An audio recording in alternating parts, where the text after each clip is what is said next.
Second Thought, also known as JT, is an extremist, authoritarian, left-wing YouTube video essayist, and one-third of the Deprogram podcast, a talk show with similar messaging. He's a self-admitted biased propagandist for his cause that tries to warm people up to the ideas of things such as an authoritarian takeover. His main avenue for achieving this is through releasing bi-monthly, bland and easy-to-consume video essays with a lifeless corporate aesthetic. They're using it as a synonym for totalitarian, a word you don't really hear much anymore.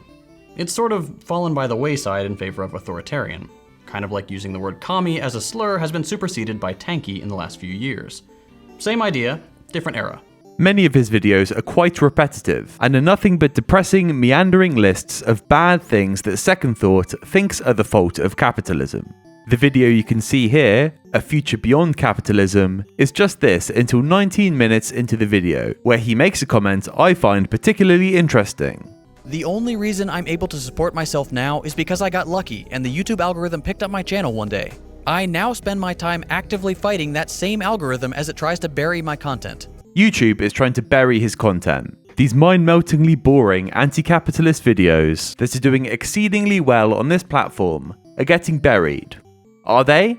If we look at how many views this guy was getting at this point, apart from one video with a clearly controversial topic, he was getting views between 100k and 1 million. And on top of this, if you open an incognito window and search for socialism on YouTube, one of his videos on the topic is the second result. There seems to be a strange phenomenon in lefty and breadtube content that people can never admit when they are doing well. But with Second Thought, this is far more severe than your average breadtuber. So let's take a look at the call to action this guy made from the start of his video, the real reason the US wants to ban TikTok. Hey everyone, before we start the video, I need to make a humble request. I don't have any sponsors left because I'm not willing to compromise my principles on the Palestine issue. AdSense revenue has also fallen off a cliff. This operation is officially losing money, and that's not sustainable. If you appreciate the work we're doing here and you're in a position to help, please consider supporting us on Patreon. If you're able to chip in even $1 a month, I would greatly appreciate your support. Hope you enjoy the episode. I don't buy this. Like, the first thing to know is that he commonly cites his channel is 100% grassroots funded. Second Thought is a 100% viewer funded operation. This channel is entirely grassroots funded. If we look at the lowest tier on his Patreon, the ad absolution tier, he writes, "One of the ways I keep my channel afloat is by running ads before the videos. Nobody likes ads, myself included, so by contributing $2 a month, you can absolve yourself of any guilt for using your ad blocker. Everyone wins." So he's taking this grassroots, anti-corporation, anti-ad stance and just running them anyway. I'm not sure if everyone wins, but this is definitely Second Thought having his cake and eating it too. And remember when he said no sponsors would touch him? I don't have any sponsors left. Well, that's a lie as well, because he has a video on his JT Chapman channel that also references his operation losing money. And would you believe it? It has a sponsor on it. Speaking of money, before I get to the rest of the video, let me quickly thank this week's sponsor, Audio. And I believe this whole message, we don't like ads, sponsors won't touch me because I'm too political, to all be a marketing ploy. And a successful one at that. If we look back to his Patreon, this sneaky little leftist is hiding how much he makes a month. But look at that number, 6,898 paid members. And if we look back at when he was making this claim, he had 5,000. So whilst I was making this, I did search for some validation for what I'm saying here. And I found that the autists over at DGG speculated that this guy makes 30k a month. This may well be correct. And if they are right and he is earning this much, just how is he losing money? Do you have a butler? Do you have a personal chef to cook you foie gras and a maid to clean up after you? Do you keep all of your money in a PayPal account that people use to buy meth from without you knowing? Because if this is true and he is making 30k a month from his YouTube career and is losing money, he is the most incompetent person that has a channel of this size. And the last thing he should be doing is asking people to dig deep and help him out because he's just a poor little guy that can't make ends meet. This guy should be completely disgraced by doing this. But also, I want to take a look at the call to action at the end of this video too. For once, he's not money grubbing, but you will need to get your sick bags at the ready to watch this clip. But I also want people to really think about the world we're living in. This isn't me as a YouTuber trying to make a cool video anymore. This is me as a human being living in 2024 with you. He is so plastic, he makes Ludwig look like an eccentric auteur of YouTube. He's just so cool. He really cares about minorities, womanity, and class consciousness. And he also happens to have a luxury car review channel.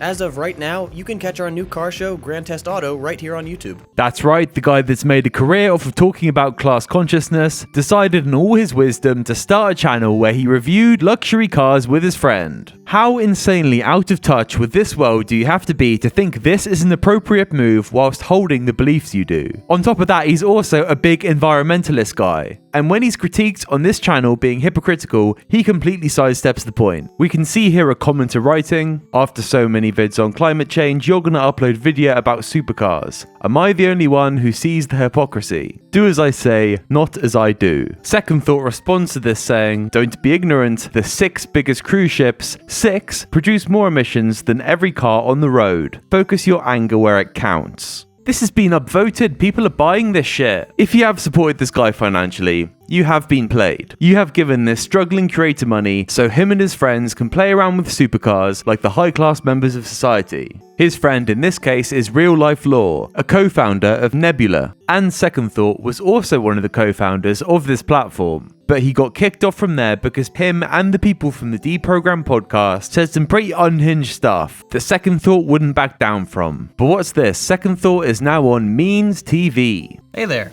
JT from Second Thought. I'm excited to announce that I've officially joined Means TV.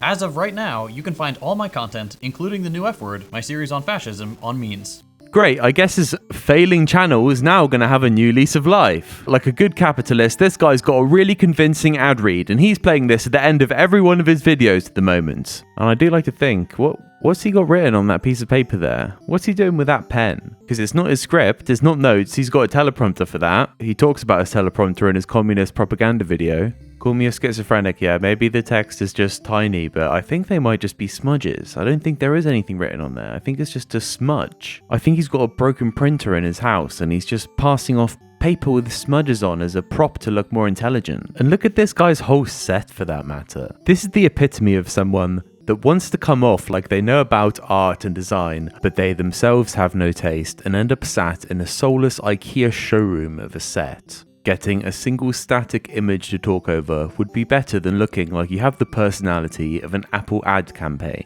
He's just such a weird, fake guy. But enough of that, we need to watch the ad read. As I mentioned at the beginning of the video, you can now find Second Thought on Means TV, the home for worker-owned entertainment. If you're not already familiar with Means, it's a worker-owned cooperative and explicitly anti-capitalist streaming service. You can find everything from my videos, to original series like Means Morning News, to feature-length documentaries like Abby Martin's Gaza Fights for Freedom, with more amazing content being added every day. As you all know, socialist creators have to walk a fine line here on YouTube. We're always having to contend with age restriction, demonetization, and outright suppression, which for some reason, right-wing outlets never have to deal with. Again, victim. My side's the victim. Unless you've actually been banned or demonetized, it's so annoying to hear people pull this stuff. And maybe I've got some bias here, but I don't believe that it's progressive lefty people that are always getting banned and demonetized from YouTube. But Second Thought does have something to say about the TOS. But now with Means TV, we're able to say things the way they are. No pulling punches, no beating around the bush to trick the all-seeing eye of the algorithm. Means TV gives us the freedom to make the content we really want to make and say the things we really want to say. Oh, okay, wow. Maybe they are going to say some crazy stuff. Looking forward to checking this out. A full year of Means TV will run you just $88, which is like the cost of a single DoorDash meal these days. Was that another DoorDashing leftist? You know, when the communist takeover comes, it's going to be free DoorDash for all. And it's gonna be delivered by, let's keep watching. Both Second Thought and Means TV are entirely grassroots funded, and they always will be. So if you'd like to help support my work, consider signing up for Means TV using my link. It really does help me and dozens of principled socialist creators all across the platform. And him hammering home this principled thing, it all is so calculated. You see this guy talking like this, everything, his whole being, he is there to sell you something. But what is he selling? A platform where they don't have to worry about TOS, so they can say whatever they want. I'm sure there's going to be some really crazy revolutionary content on here. Here we have teenage stepdad creating content about how you should spread communist propaganda in the form of memes, filled with tired internet jokes and him smoking a bong. This guy reads the news that other publications have written. This guy talks about how Kamala Harris isn't brat, but is actually a fascist. You can watch Papa and Boy, episode 1, Take a Bath. This is a kid's show, and at the end of the episode, it outlines the messaging of the episode. For this episode, that being it's important to bathe, and how advertising is capitalist and manipulative. It's possible to get a bacterial or fungal infection on the folds of your skin if you don't regularly bathe. That's not pleasant. And there's Second Thought series, The New F Word. For The New F Word, Second Thought had a completely novel idea, and that was to do a video series on fascism. You may not be surprised, but it's mainly just him reading off lists of bad things that have happened whilst trying really hard not to blink and looking incredibly creepy in the process. And this is intentional. He has got everything to such a formula. When discussing his video creation process, he talks about zooming in and out 10% in between cuts. And when he edits together his B-roll, he has to make sure there's a cut every 4 seconds. And this formula is a placeholder for any creativity. In place of anything that could be interesting or novel, there are these highly corporate and lifeless techniques employed for viewer retention. And this creative bankruptcy that Second Thought indulges in is leading to a homogenization of YouTube and degradation of creativity. But that isn't so surprising for the authoritarian left. And with all that being said, it shouldn't be surprising to hear, but when Second Thought was saying, you know, on Means TV, we don't have to pull punches, we can say anything we want uncensored, it's just complete marketing lies. I can't say for every creator, obviously, but at least for Second Thought, there is nothing breaking YouTube TOS that they do on this website. It is pure false marketing to set them apart from Nebula and other platforms like that.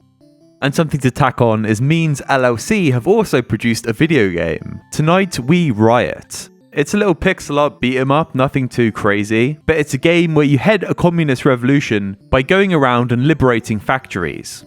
And check out this dialogue. Halt! This assembly is unlawful. There's only one way through. Direct action. As long as one of us survives, the revolution will live on. And then check out this cutscene. Factory Town was liberated from oppression, giving the workers their first taste of victory and freedom. By taking direct action and seizing the means of production, they had taken their first real steps towards revolution. It's just cliche after cliche. How are the writers not embarrassed from creating this? And I did want to take a look at the deprogram, because these guys are crazy. Last week we saw if you were to ask the anarchist type of leftist what they thought about capitalists resisting their revolution, and they tell this puffed up story about a nice little camp where they can go to get re-educated. But if you ask the authoritarian left, they'd say to go and get a shovel. Call me lazy, but I only watched one episode of the deprogram. The most current one at the time was this episode with Madeline Pendleton. Madeline is a 38-year-old woman. LARPing is a teenage Scott Pilgrim fan. She seems to have some controversies and pretty crazy takes that I did want to look into, but there was a bit of a roadblock for me. The more I learn about that shit, the more I realize how out of touch and absolutely insane I sound to other people around me. And that, to me, is the biggest testament to the success of American propaganda. Like, I can tell somebody a literal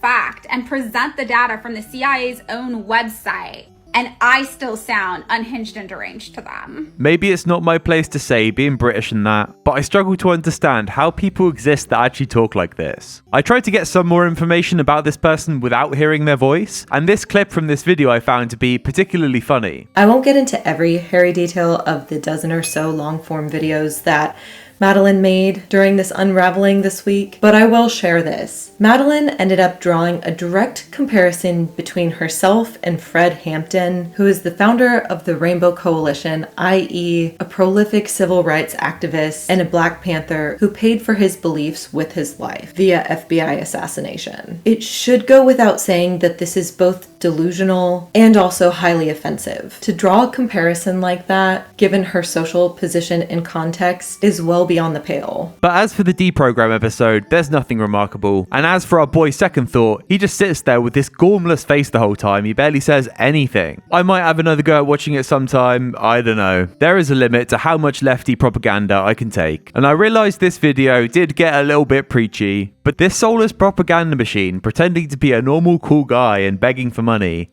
it really did get to me. But I'll get over it. And the next video is going to be on someone non-political, so that should be a nice change. Thanks for watching.